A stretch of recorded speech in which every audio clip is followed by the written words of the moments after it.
Hey guys, I'm Anna, and today I'm going to show you how to fix Oklahoma Lottery mobile app not working. So first of all, you need to make sure you're running the latest version of the app. Open up App Store on your device, and then tap on this search icon in the bottom right corner.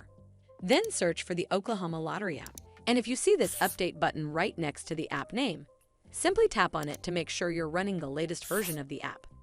But if you still encounter this issue, then you need to clear App Cache. Go to your device settings and then scroll all the way down to General and tap on it. Then tap on iPhone Storage. From here, search for the Oklahoma Lottery app and then tap on it. Once you're on this screen, you need to tap on Offload App. Tap again to confirm. It'll take a bit for processing, and then a Reinstall button will show up. Simply tap on it to reinstall the app. This should fix the issue, but if it doesn't, then you need to completely reinstall the app. Follow the on-screen instructions to navigate all the way to the app page. Once you're on this screen, tap on Delete App to uninstall the app from your device.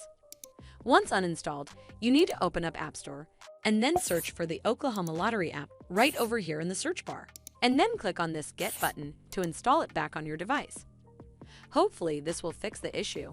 And if it did, then make sure you give this video a super thanks by clicking on this heart icon to help support the channel, and don't forget to hit that subscribe button. We'll see you in the next one.